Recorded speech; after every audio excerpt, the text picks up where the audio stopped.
So you should be able to see my screen here. It says Task 1 Collaboration. And we do have a collaboration model available on QuestionPro, and this is for any companies who are looking to have more than one user access QuestionPro and be able to share folders and results among the team.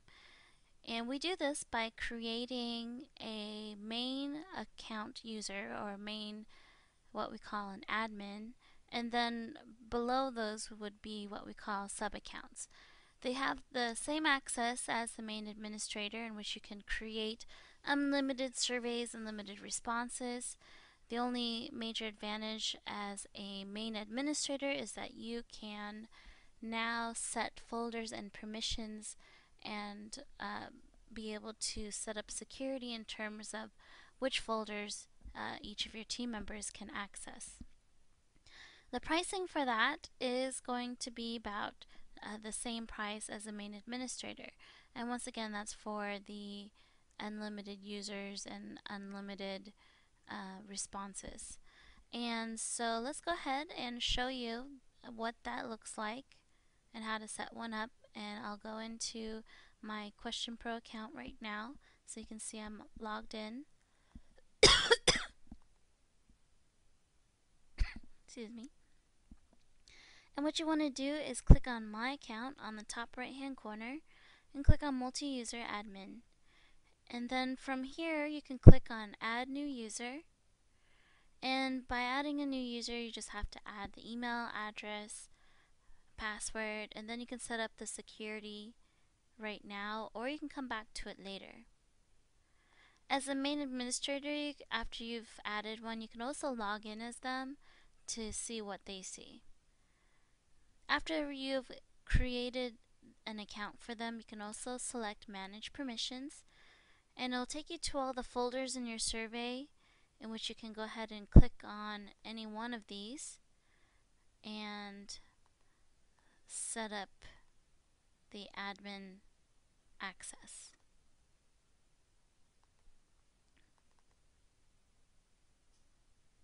So click on Permissions and then go inside here and then give people access to look at the survey.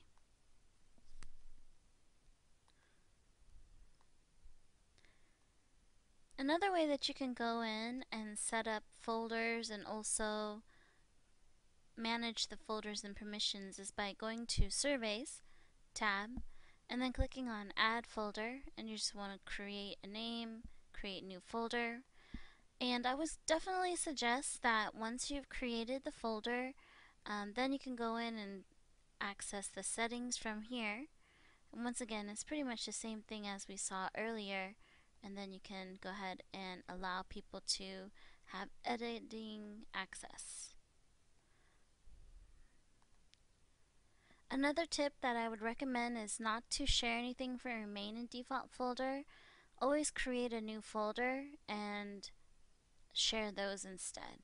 Keeps things a lot cleaner, and then you can also keep the main and default clean. So let's go ahead and move on to the next thing, which is advanced survey creation tools. We're going to be looking at side-by-side matrix, how to set up dynamic tables, and also tips on how to set up compound or delayed branching, and also look at other logic options like show and hide questions, scoring and scaling options. And then we'll also look at our third-party panel integration tool, how to buy sample from QuestionPro, and also how to set up action alerts. So let's go ahead and open up an example that I've created. And I'm going to get out of my main and default folder and go over to my webinar surveys folder.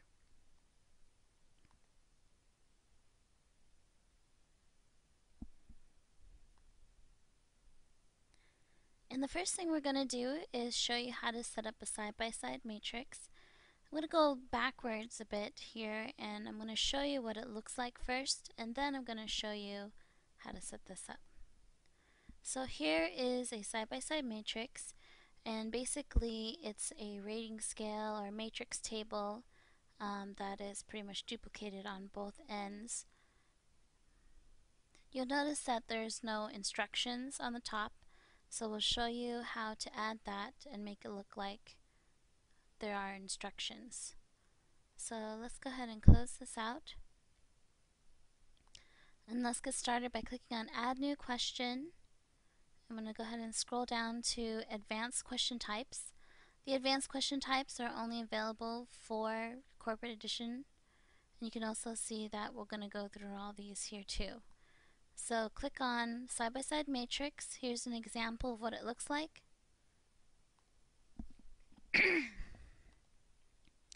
And scrolling up, you can see that we need to add the matrix dimensions, attributes, and scale definition. Once you've added those in, save your question. And then you can see that it looks like the same preview we saw. Because there's no instructions, what we need to do is add a presentation header. So click on Add New Question, and those are available under the standard question types, and you can select one of these to add above. And once you've added that above, what you want to do is, I've just added the separator in, but what you want to do is take out the separator. So erase the separator, and then what you can see is when you preview it, this will appear, the instructions will appear just above the matrix table and view as though it's included. So let's go ahead and close that out.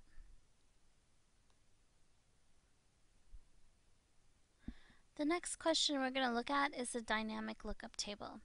When we first created this question type, this was intended for large lists, and those include city names and zip codes, area codes, that kind of stuff.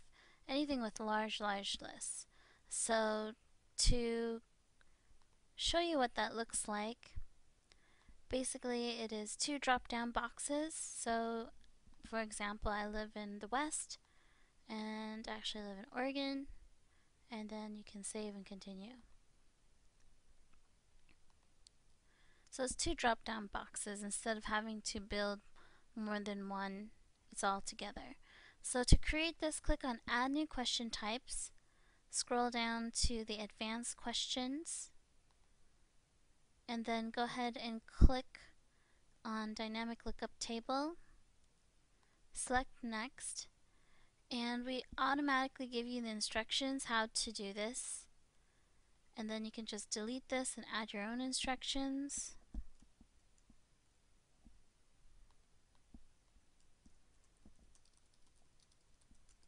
And then below here, you'll see that the answers are separated by a comma.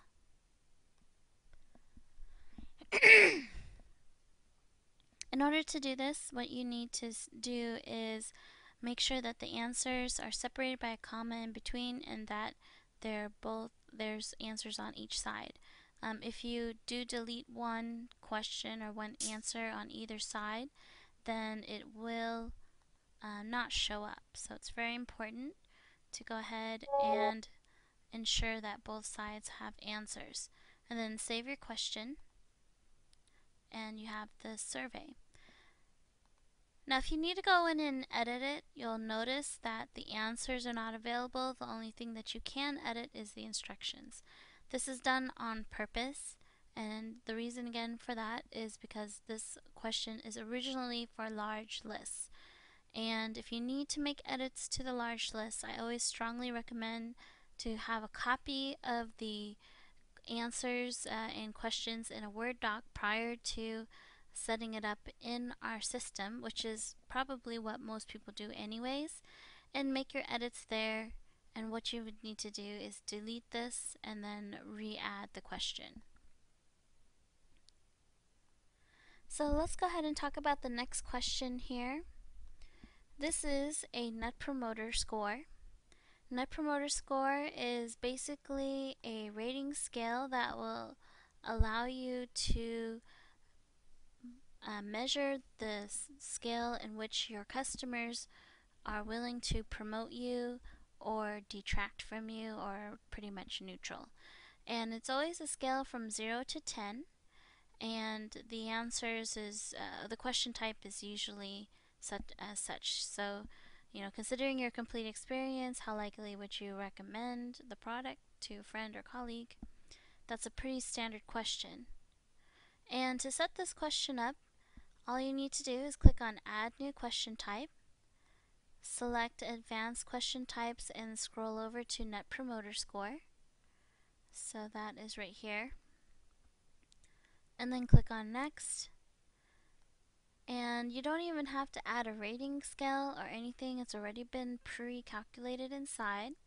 And when you do the report for the Net Promoter Score, you'll be able to see who are the promoters and then who are the detractors. And all you have to do is just add the question text and then change the detractor and promoter heading. So this is what it looks like again to the respondent, and then usually 8 and above is a promoter, and then 3 and below is a detractor. And if you'd like to learn more about Net Promoter Score, you can always go to our help files and read more about that.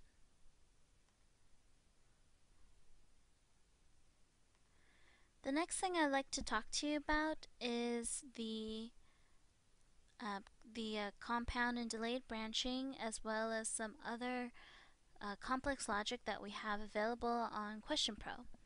We have a very extensive branching and logic options available for the price that you pay on QuestionPro. I believe is probably the best deal, and no one does the amount of logic that we do with the price that we offer it at. So we've set up a very basic spec for you to use and to kind of build a scenario. And so what I've done here is set up a specs saying that we're looking for households of 60,000 who purchase and consume chocolates at least 2 to 3 times a month, and also buy items online at least 2 to 3 times a month. If you were with us on Tuesday, we did do a food study and kind of focused in on chocolate. This is kind of a follow-up survey for that as well. And if they qualify with those particular specs I've mentioned above there, then we want to ask them their opinion about the chocolate store or a potential online chocolate store. And so to get started, what I've done was I've created a income question. I've then created a question about their online consumption habits. And then I also have created a question about their chocolate, actually this is their chocolate habit, and then their online purchasing habits. And if they fit, they will see this question. And if they don't, I'm going to have it skip over to the age question you see below. And this is a compound delayed branching. And to further define this, compound branching is basically setting up branching based on responses to multiple questions in your survey, and then delayed branching is setting up branching logic based on questions that were asked much earlier in the survey. So we're going to go ahead and apply logic to the question above this one that we want to ask that particular group of people. So click on Add and Update Logic, and compound delayed branching is what you want to pick for your setup logic option. And let's pretend that none of this information is in here. So the first thing you want to do is add logic criteria, and you can do that by giving it a name. And then you can pull the responses either from the survey, or if you have uploaded some custom variables you'd like to pull from, you can pull it from here. So I'm going to go ahead and just pull a test 101 and pull from the respondents responses in the survey. Click on Next, and here is the questions in the survey up to that point. So I can pick pretty much anything. And this is my satisfaction level with product packaging. You can do equals, greater than, or less than. And then you can also add some interesting things, answers. You can highlight more than one if you like. Once you've added your first criteria, you can also add additional by doing and, or, and you can also add importance for quality of chocolate equals 5, and then you can also continue. And if you don't like what you put in there, you can always just delete that out and then click on finish to set up the logic. For the spec that I had put earlier, I've put together a logic criteria called high income online purchasers here, and by setting that up, I've put their income range as 60K plus, and then I've put their chocolate consumption at 2 to 3 times a month, and online purchasing at 2 to 3 times a month or more. So if they fit this exactly, I have them jumping to question 9, which is about the online store, and if they don't fit it, then I would have them go to the age range question. So click on add and update logic, and you'll see that it's been successfully updated with a green highlighted comment on top. Click on close, and we're going to test that out here in a bit. So we're going to jump to the next thing on logic, which is quota control. Quota control basically allows you to control the number of people who answer a particular answer within a survey question. So it's used a lot of times in like demographic question. If you're looking for 50 males, 50 females, that kind of stuff, you can set that up. Or you can also go ahead and just add it to any question. So if you want to have 80 people with smartphones and 30 people with just regular phones, you can set that up as well. So click on quota control for setup logic, and then to enable quotas, you want to make sure to click on the boxes or check the boxes and set your quota limits. And these are actual numbers, so once these numbers have been reached, then you can tell the system what to do on this side. So once they're over quota, or once they hit the 1,000 and first person, then you can have an over quota limit message, or you can terminate them, or you can branch them to another question. So these are options that we have. You can see here that I'm targeting anyone who's under 18 and under to terminate them from the survey. And then you can just upload and successfully update this. Let's go ahead and move on to the next thing. We're going to show you how to do show and hide option on a question, and specifically on the answers for the survey. So what I've done here is I am going to go ahead and hide some of the answers from the survey. So you saw that large list, and what I want to do is just hide some of them in depending on what particular item they work on. So let's go ahead and set this up.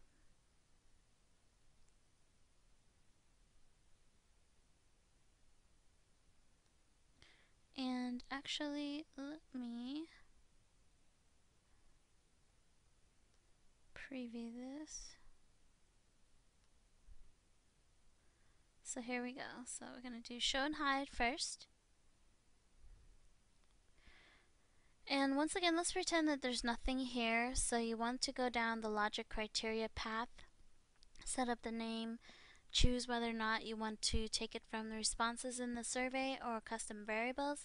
Click on next and then pick your answers. So it's pretty much the same thing we did earlier. So if I just put something in there and then pick an answer, I'm just going to quickly scroll over. And that's now my new criteria if I hit continue. So what I've done here is I've set up a low income criteria, so anyone under 40K I consider as low income. for their household, and if they do match this criteria, I'm going to go ahead and hide some of these really high-end chocolate stores in Seattle. If you've ever been to Seattle, Chocopolis is a great store in Queen Anne. I used to live nearby there. And Claudia Carrillo is a really nice chocolatier place.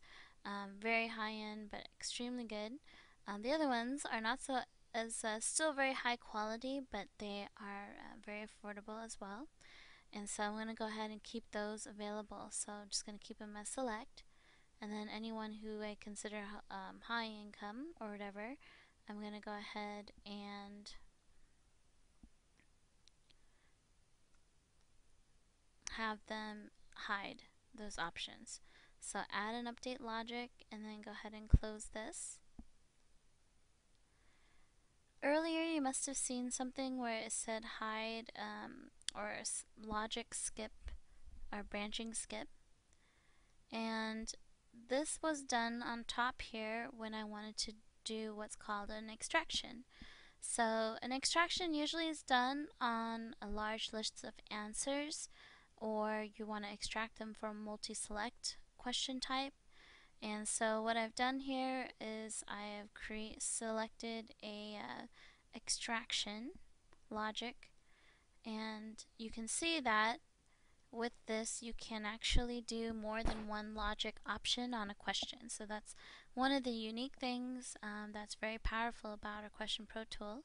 So you can click on extractions, click setup logic, and then you can pick any one of these that you want to pool over into an extraction, and then tell the system what you want to pull as your extraction question type. And you can also go down here and then set up a reverse extraction. And that's if they pick those, then the ones that they did not pick will be extracted to another question below. So click save, and then you can see that I have this question here, which is the XTR, which means extracted. So from the questions I've asked, which stores you've heard of, which store is your favorite, is the extraction. Another thing I wanted to show you is that we can do what we call dynamic text comment. And what that allows you to do excuse me. What that allows you to do here is you can go in and allow the system to pop up a comment box within the question. So let's go ahead and add a dynamic text comment and enable it, or you can disable it. And basically I'm asking people, if they pick any one of these things, to give an exact income, add an update logic. So let's go ahead and preview the entire thing from the top, and we should be able to see all the changes that we've made with the logic. So let's go ahead and pick, I'm going to start with high income, so it should show us our options.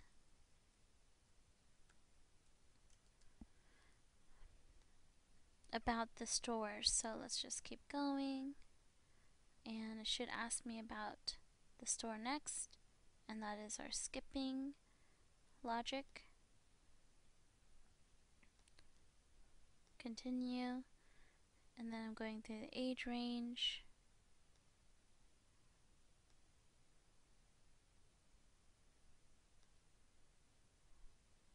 and then I'm going to just pick a couple of these, and it should extract 3 of these, and it did.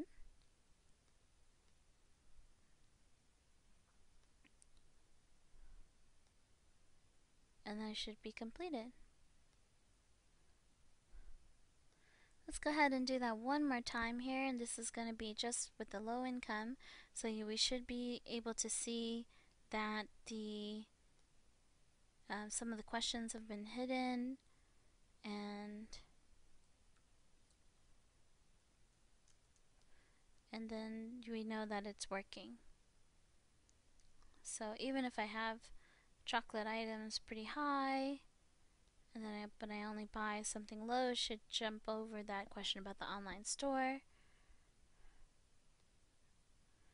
And then have some additional information, age range, and then if I only know a couple, it should only extract 2 of the answers.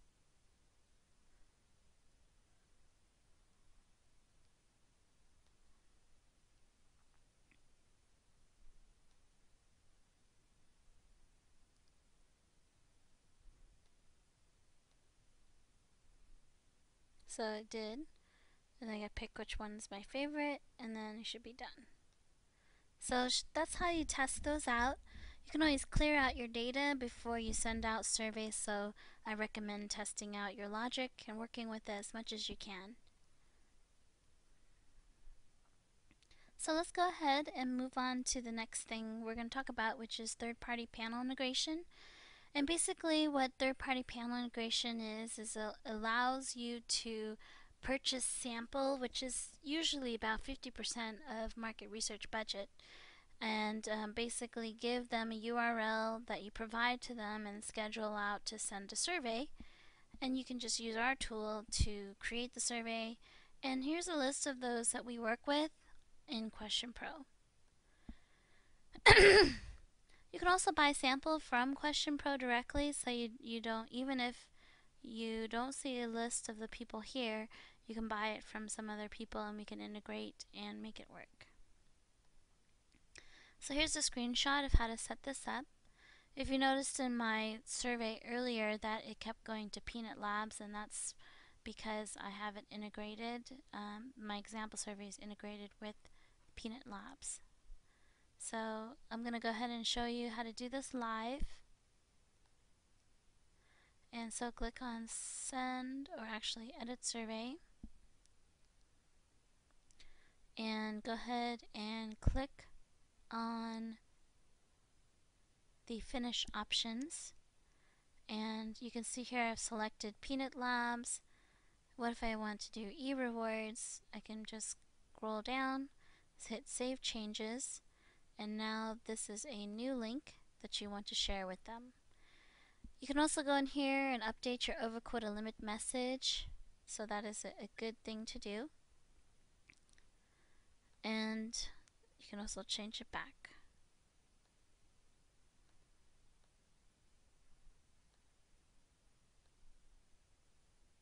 If you're buying sample from multiple locations, make sure to pass over the correct link.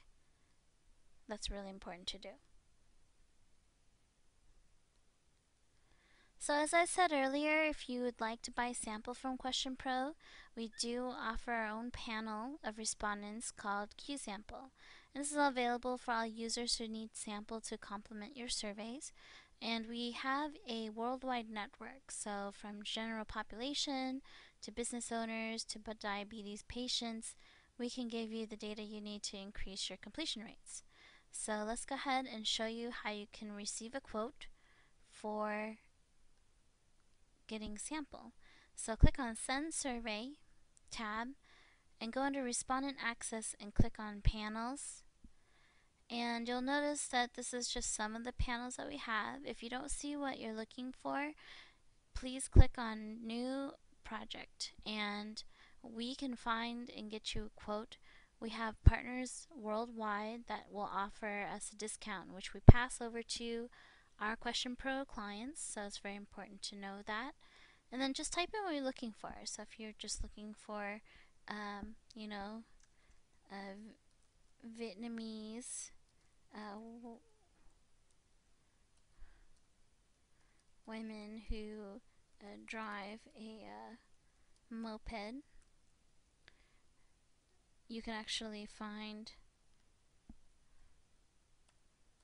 you can try to see if we can find anybody with information about people who drive a moped. And if you've ever been to Vietnam, which I am actually from, you can see that a lot of people do drive mopeds. Pretty much it's motorbike city of motorbike capital of the world, so shouldn't be very hard for us to find that kind of data for you. Let's go ahead and look at action alerts. And basically what action alerts are, it enables you to be notified immediately when someone answers in a particular way to your questions in your survey. So if there's a satisfaction question and you'd like to send out an email to your customer service manager, every time someone chooses a low satisfaction score, this can automatically be done in Question Pro. So let's go ahead and show you a live demo on how to set this up. This is just a very particular screenshot basically that shows you how to set this up using a rule criteria. And so let's go live here. So you want to go back to the Edit Surveys tab, and under Survey Control hit Email Notification. Under Email Notification, once this gets pulled up here, you'll be able to see that this is where you can enable a follow-up thank you email. You can also enable an email confirmation email, which will email you every time someone completes a survey. And then after that, you can set up your action alerts. So click on New Action Alert.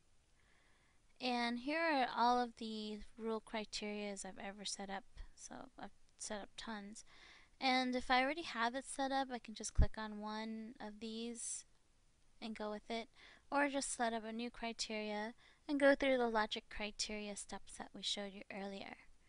Once you have that selected, then all you need to do is go down and scroll down to the steps below. So if the criteria matches, give it a action. So you can say you can email yourself, or you can email yourself and the distribution list, which will include your customer service manager or anyone who wants to know. They don't have to have a Question Pro account to receive this email notification. So that's one of the good things about using that. And then you can go through and then email from name, add the distribution email list, and then add a standard template.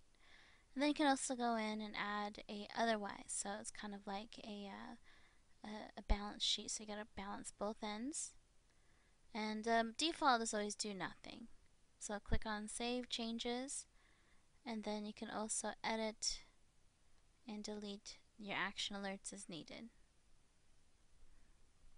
And if you want to test this out, all you have to do is just go in, take your survey, and see if you get an action alert, or the person you want to send to receives an action alert. So very easy to do, and highly recommended, especially if you are dealing with people who are giving you some interesting feedback that you'd like to respond to quickly. So task number 3, we're going to look at advanced reporting and analytics available. And we do have a lot of different things that are available and unique to Question Pro. We have what's called tag clouds or word clouds. We also have the report scheduler available, and we'll look at grouping, criteria, data segmentation.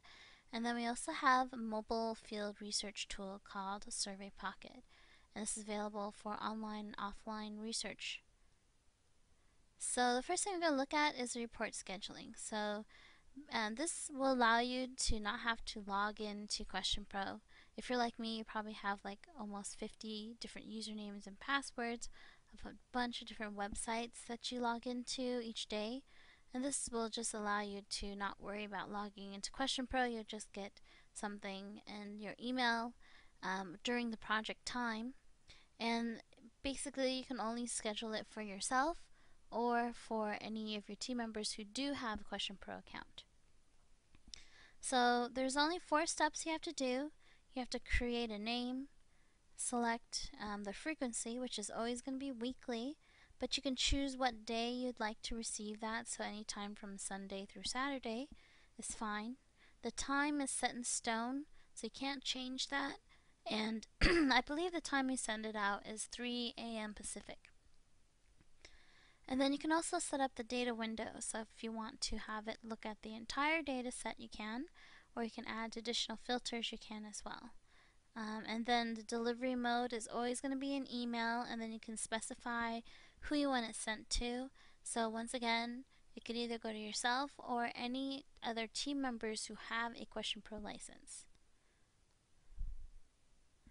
So let's talk about probably my favorite tool on here, or one of my favorite tools, which is the multiple criteria grouping and data segmentation tool. This alone, I believe, is probably well worth the money or even better, because the data segmentation tool allows you to sort and segment your responses based on parameters such as the responses to certain questions in your survey, or even custom variables, or you can even include time with the responses or custom variables. So to set this up, there's 3 steps, and we're going to go ahead and go live on this as well. So this is just a quick shot. But what you want to do is pretty much the same thing as before. You would go through the logic criteria, set up a segmentation, and you can pull from the responses or the custom variables. You can only pick one here, but you can also add time later. And then our example here is about MasterCards, and then finish. So let's go ahead and go over to our example. So click on Reports, and then go to Online Tools and click on Data, or excuse me, so underneath Advanced Analysis, click on Data Segmentation, click on New Data Filter, and this is the same path as before. And then you can see I have a bunch of different paths. So here is the path for anyone who's 60K or higher, and I just took off the time filter, so if I want to go back in, add a time filter, I can. So I can specify what dates you want. So if I want to just look at, February to today, update, and then click refresh, and you can see how many people responded with those criteria. So all the reports that you see on the right side here, including the summary report, any text reports, any downloaded data, is specific to this filter. So that's fantastic. Other things you can also do is, if you would like to click on the 2 on the side and click on More Actions and select Online Comparison Report, you can now go in and compare 2 or 3 or more segments side by side, and you can see how their answers are different. So interesting to note all the way across the board.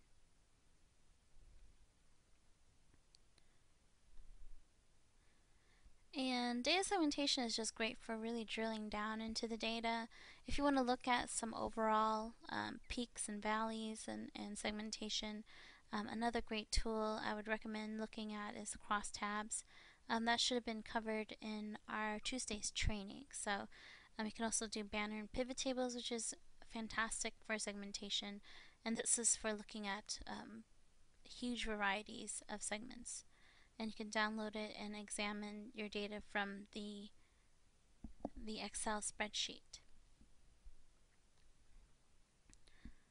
So we have a lot of help and resources that are available on QuestionPro, and we don't want you to fail. So anytime you need help or would like to go back and learn more about anything I've spoke about today, you can go back and access our video learning series, and also rejoin any of our live training every Tuesday and Thursday, and it's free for you.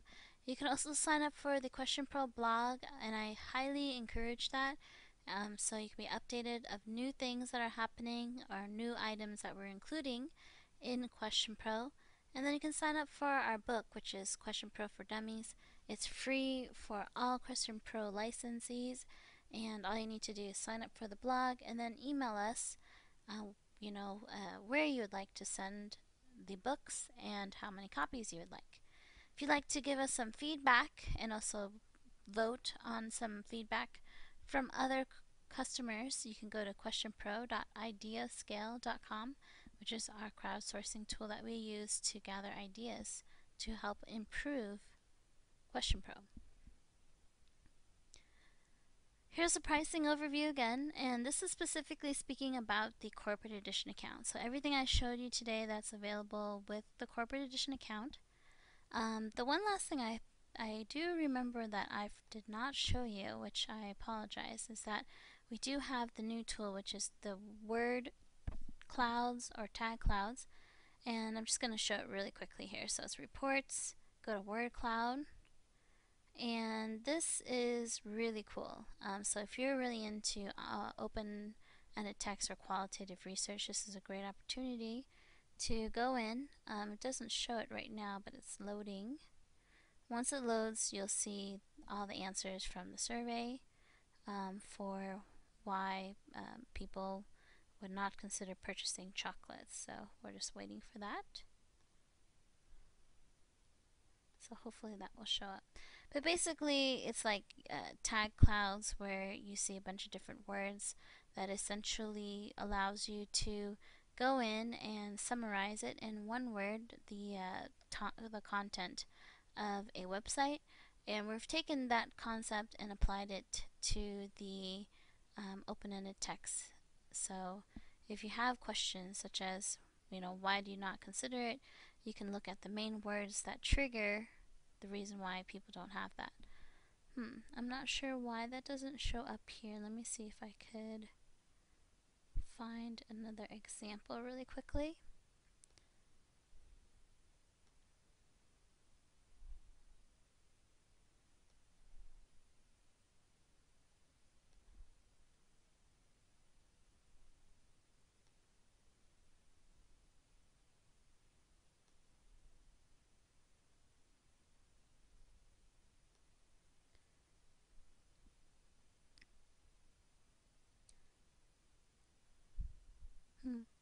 Well, it does show up here. I guess my computer is just a little bit slow on my internet, so my apologies for that. The last thing I do want to show you here is that we do have a mobile tool called Survey Pocket. And if you are into field research or are looking into doing field research, instead of walking around with a pen and paper, you can now go to the iTunes store, download Survey Pocket onto your iPad, and start using it as part of your Question Pro account. We do sell the device keys separately, and you can speak to Question Pro salespeople. But basically, all you have to do is create your survey, and then the person who has the iPad with the Survey Pocket app just needs to type in the device key and then get started and use it in the field. And you can have it online or you can have it offline. When it's offline, we save it, and then when you get into a place that has Wi-Fi, all you have to do is click on synchronize and it'll upload your data. It's really literally the fastest way to get data for you and your clients to analyze what's happening in the field. So, the days of having to have a data entry processor sit around and wait for people to turn in their field tools is over. And so all you have to do is just allow them to click on synchronize, upload their data, and you'll have it pretty much right away. So a very awesome tool. I used to do a lot of field research, so I know the frustrations of having to worry about pen and paper, worrying about people's handwriting, losing papers, having to spend extra time sitting around and having to do data entry.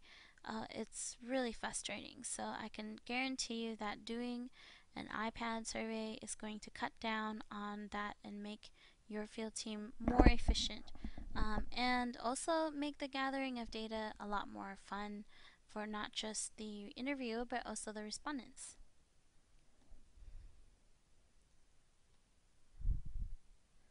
So let's go ahead and move forward here.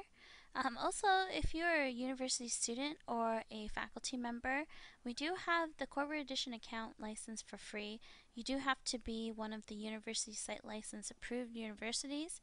And if you'd like to know more information or like to see if your college can be approved to be a part of this license or would like to be a part of it, all you have to do is contact our rep who can help you with that. So that's one of the things we have.